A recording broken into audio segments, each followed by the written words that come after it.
Türgi on pikka aega olnud lääne julgeolekukorras ühel tähtsaimal positsioonil. See on NATO liige. Sellel on alliansi suuruselt teine sõjavägi ja see asub mandrite ristteel. NATO jaoks on see geograafiline asukoht oluline.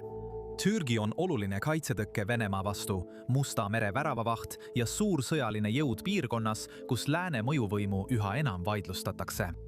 Aga Ankara on muutumas ka üheks lääne kõige keerulisemaks partneriks. President Erdoğani juhtimisel on Türgi ajanud iseseisvamat välispoliitikat, laiendanud oma piirkondlikke ambitsioone Lähis-Idas, arendanud oma kaitsetööstust ning mitte alati Euroopa või Washingtoni järgi joondunud. Türgi karm retoorika Iisraeli suhtes on tekitanud lääneriikide pealinnades ärevust, eriti ajal, mil Iisrael on üks lääne lähimaid partnereid piirkonnas.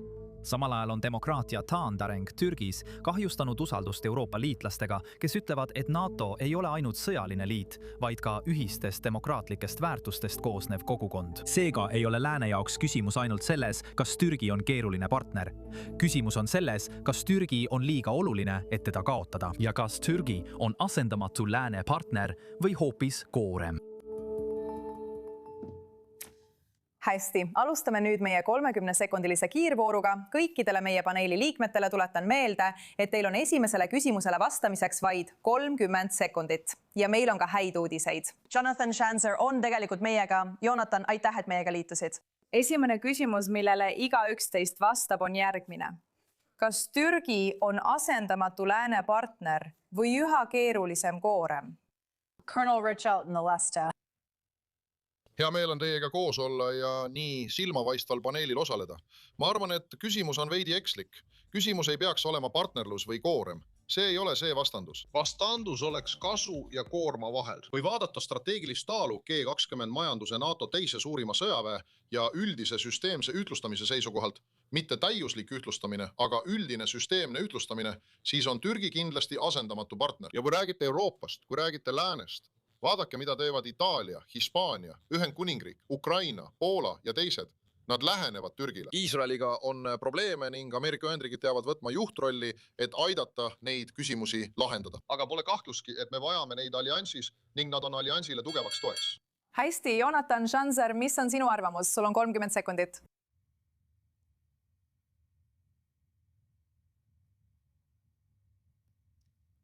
Jonathan, me ei kuule sind. Nüüd kuuleme.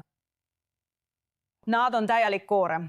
Nad on täielik koorem. Alates islamiriigi toetamisest kuni Hamasi toetamiseni, Iraani islamivabariigi jaoks rahapesuni, võitlejate smugeldamiseni islamiriiki. Süürias ja Iraagis. Inimõiguste rikkumised kodumaal. Pagan, me keelasime neil F-35 programmis osalemise, sest nad hankisid Vene õhutõrjesüsteemid. See on nagu rebane kanalas. Sellise riigi hoidmine NATOs on katastroof. Hästi. Viimasena, aga mitte vähem tähtsana, Dr. Kai Eitan Cohen-Shaneiro-Shak. Mis on teie arvamus? Teil on 30 sekundit. Arvestades Venemaalt tulenevaid väljakutseid, usun, et NATOl ei ole muud valikut kui jätkuvalt toetada Türgi liikmesust. Ja, ma olen mõlema teadlasega nõus selle partnerluse problemaatilise iseloomu osas, aga reaalpoliitika ei jäta NATOle Türgi osas manööverdamisruumi. Hästi, nüüd on meil aega oma vastuseid siin pikemalt selgitada. Igaühele meie paneelist. Te võite rääkida pikemalt, kuid kindlasti jätka aega ka oma kaaspanelistidele. Nüüd tahaksin liikuda järgmise küsimuse juurde. Kas kollektiivsel läänel on muid alternatiive või ollakse Türgiga lõksus? Kui rääkida näiteks relvade tarnest või lihtsalt sellest, kui palju ininjõudu Ankara oma suure armeega NATOsse toob? Rich? Jah, ma arvan, et see on peaaegu küsimus, mille vastus on iseenesest selge. Vaadake kaitsetööstuse trende. Muidugi Ameerika Ühendriigid ja Iisrael, tugevad liitlased, mõlemal on väga arenenud kaitsetööstus ja kaitsetehnoloogiline baas. Türgi on ausalt öeldes viimase 10–15 aasta jooksul sellesse liigasse lisandunud.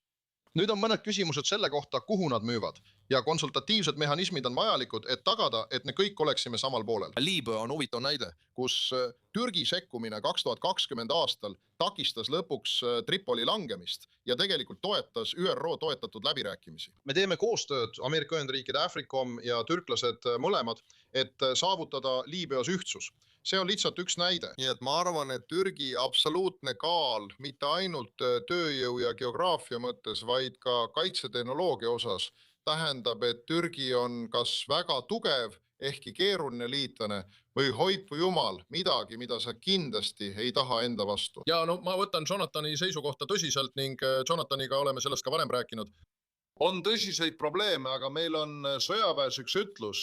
Parem on, kui keeruline sõber on telgis sees ja kuidas nüüd öelda, kergendab end väljapoole, mitte telgist väljas sissepoole. Nii et ma eelistaksin palju rohkem juhtida tugevat, kuid keerulist liitlast, kui tekitada segadust teises riigis, nagu mõned inimesed on absurdsel kombel tahtnud, et Türgist saaks järgmine Iraan. See ei ole järgmine Iraan ja meil pole seda kindlasti vaja. Jonathan, mis on sinu vastus sellele? Ma näen, et sa noogutad. Mitte jälle, ma arvan, et ma lihtsalt naeratan. Ma mõtlen, vaata, Türgi probleemid on mitmetahulised, aga võtame näiteks selle, et neil on suur armee.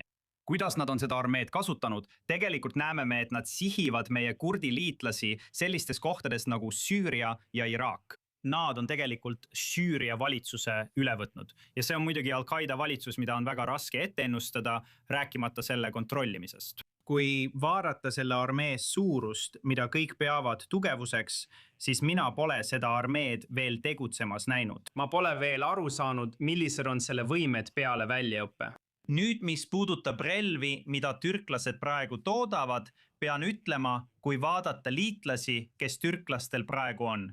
Kuus Hamasi, Hezbollah, Al-Qaeda, moslemi vennaskonna, ISISe ja isegi koostööga, mida nad on Iraaniga teinud. Kas ma tahan näha, et selline valitsus hangib selliseid relvi ja hoiab selliseid suhteid igasuguste pahatahtlike jõududega? See näeb välja nagu katastroof, mida me ise soodustame. Ja see ongi minu mure praegu, kui me lubame neil jätkuvalt meie liitu jääda. See näeb välja nagu vaikiv heakskiit tervele reale halvale käitumisele. Doktor Yenarotšuk, mis on teie vastus mõttele, et parem on, et Türgi oleks sõber, isegi kui ta on keeruline sõber, kui et ta poleks üldse sõber? Esiteks tahaksin rõhutada fakti, et NATOs ei ole sellist mehhanismi, millega saaks liikmeid välja visata. Olgu kõigepealt, jah, nüüd me räägime sellest, kas Türgi on usaldusväärne liitlane või mitte. Ja ma olen nõus Jonathaniga näiteks Türgi positsiooni osas Süürias ja nende tiheda suhte osas Hamasiga. Aga räägime ka konkreetsetest faktidest. Kuna NATOs sellist mehhanismi ei ole, siis kahjuks me ainult spekuleerime. Ja kuni Euroopa Liit ei hakka tegutsema ning neil ei ole oma armeed, peaksid nad selle looma. Kuni selle päevani ei usu ma, et me saame tõsiselt rääkida alternatiivist NATOle. Täna on see tohutu armee, millest sa räägid, väga hõivatud Kreeka heidutamisega. Kreekat peetakse NATOs Türgi partneriks ja liitlaseks. Aga kui me vaatame Türgi poliitikat, siis sama armee viib läbi sõjalisi õppusi. Viimased sõjaväeõppused FS 2026 olid väga selgeks sõnumiks Kreeka vastu. Jällegi, kui me vaatame Türgi parlamenti, siis juba lähiajal arutatakse seal uut eelnõu, mis puudutab merepiiride määratlemist.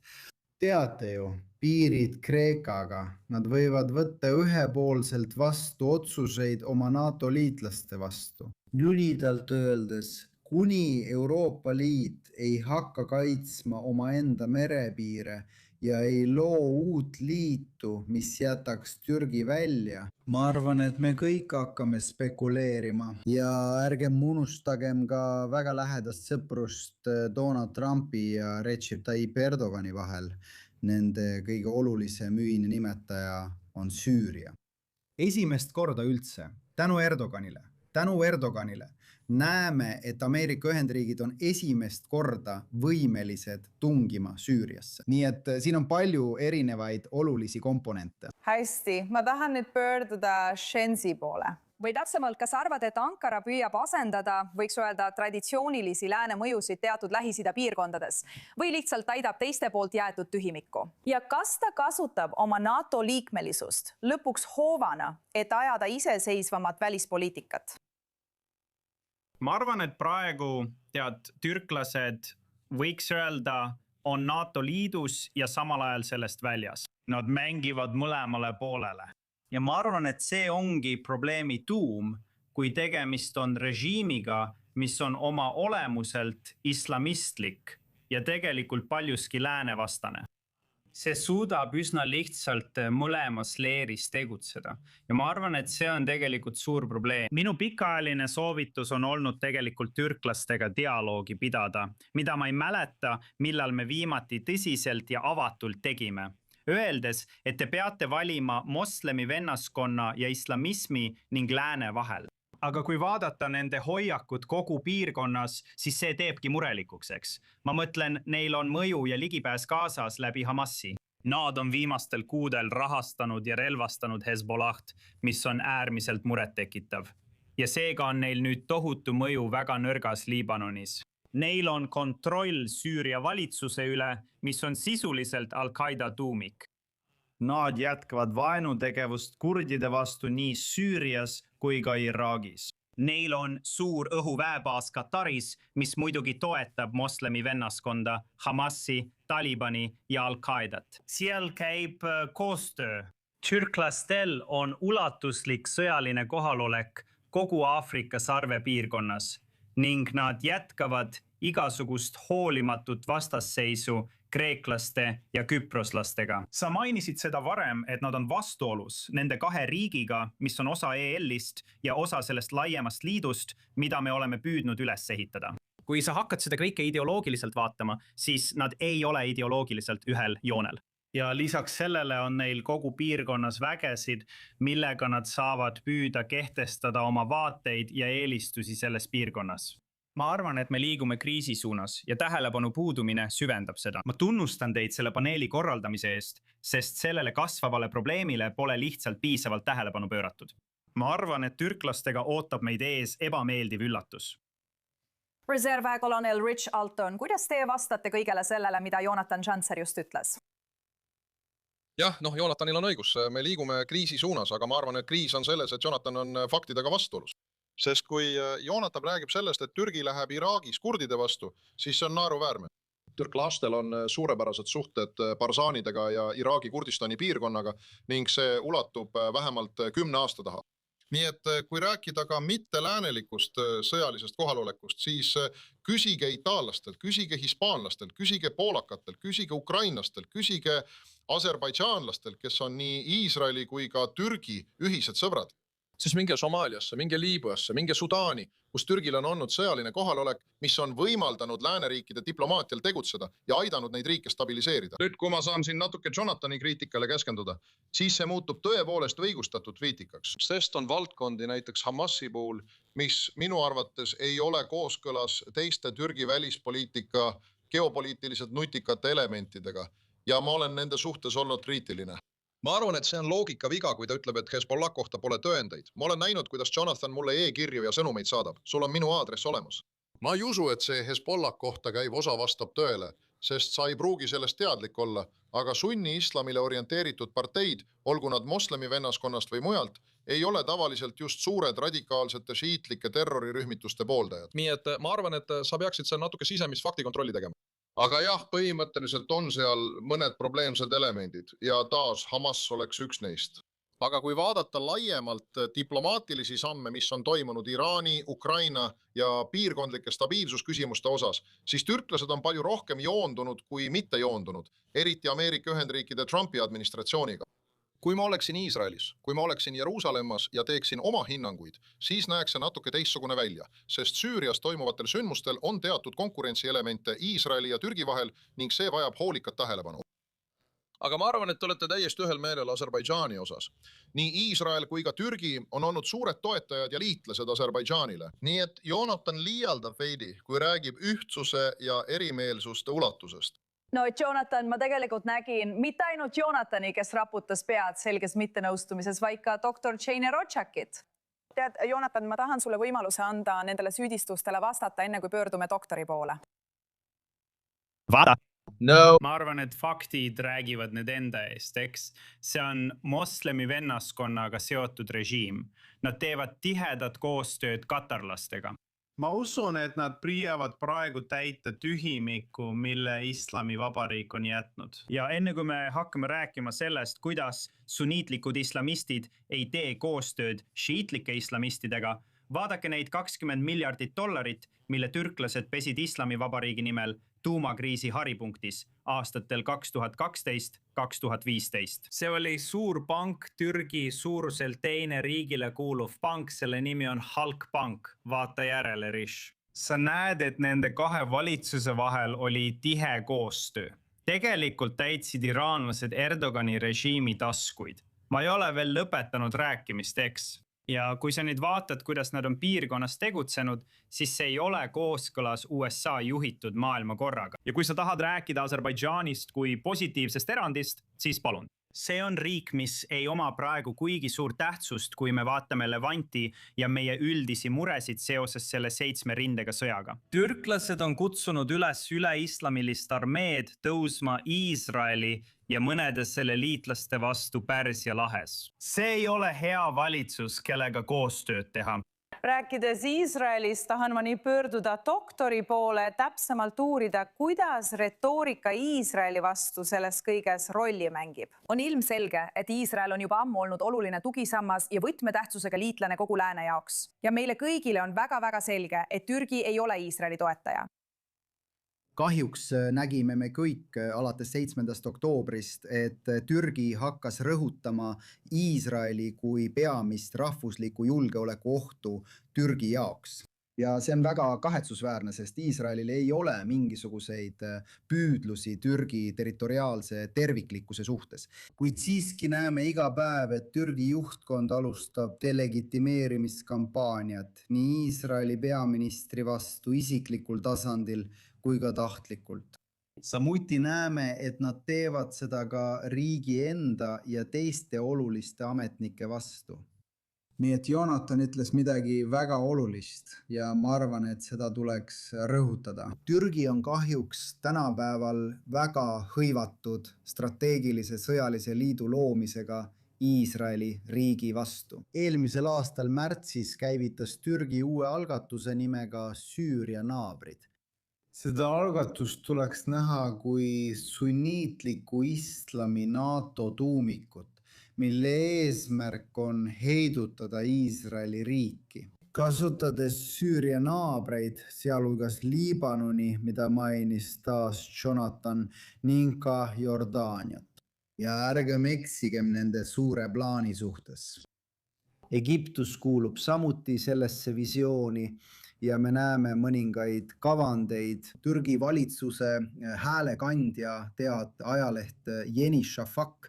Kui sa seda ajalehte vaatad, siis seal on seal ilmus väga tuntud artikkel pealkirjaga, mis oleks, kui moodustataks moslemi armee Iisraeli riigi vastu. Palun guugelda seda ja kahjuks pärast 7. oktoobrit võtame meie Iisraelis teiste riikide ähvardusi väga tõsiselt. Ma mõtlen, see on üks olulisemaid 7. oktoobri kõrvalmõjusid. Reg, sunniitlik islami NATO, mida sina sellest arvad?